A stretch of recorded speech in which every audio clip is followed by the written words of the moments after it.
আজকে আমি অনেক খুশি। খুশিতে তাড়াতাড়ি কিছু খাবার দাবার তৈরি করে নিচ্ছি। আসসালামু আলাইকুম, সবাই কেমন আছেন? আশা করি আল্লাহ তাআলার অশেষ রহমতে ভালো আছেন। সবাইকে স্বাগতম জানাচ্ছি আমার আরেকটি ব্লগ নিয়ে। ও হ্যাঁ, প্রথমে যখন বললাম যে আজকে আমি অনেক খুশি, খুশির কারণ হচ্ছে আমার আব্বুর সাথে দেখা হবে অনেকদিন পরে।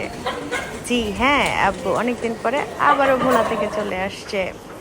বোনের অফিসে ছুটি, তাই এই ছুটিটা কাজে লাগানো হয়েছে। ঢাকায় চলে আসছে শুনেই আমি তাড়াতাড়ি কিছু খাবার দাবার বানালাম খুশিতে আব্বুর জন্য, বানিয়ে বাচ্চাদের রেডি করে চলে যাচ্ছি আব্বুর বাসায়। আব্বুকে দেখার জন্য আমার মনটা এত আকুপাকু করতেছে, রাস্তাটা মনে হয় যে শেষই হচ্ছে না।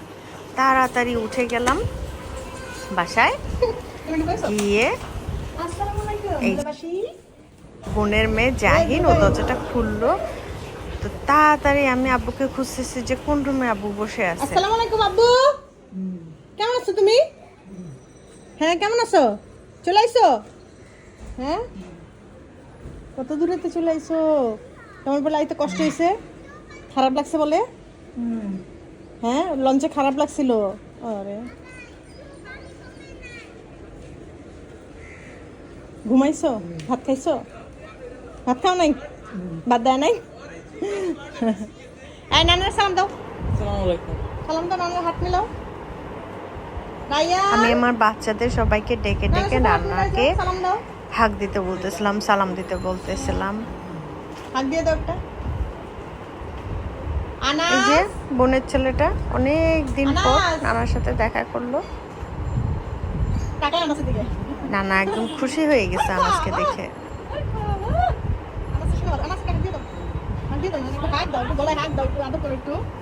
হ্যাঁ খুশি হয়ে গেছে আপু অনেক করে আনাসের দেখা। হ্যাঁ আনাসের দেখা কেউ চুমারা দিল, আনাসের দেখা। কিন্তু আম্মার বাসায় গেলে কেন যেন আমার একটু পর মনটা হঠাৎ করে উদাস হয়ে যায়। আমার চোখ দুটো মনে হয় কাকে যেন খোঁজে, চারপাশের দিকে তাকিয়ে থাকি। সব জায়গায় আমার আম্মার ছোঁয়া আছে, তাই সব কিছু আমি ছুঁয়ে ছুঁয়ে দেখার চেষ্টা করি। মনে করি এখানে আমার আম্মার হাত লাগছে, এখানে আমার আম্মার হাত লাগছে। বিকেলবেলা ছাদে গিয়েছিলাম আম্মার লাগানো গাছগুলো দেখতে।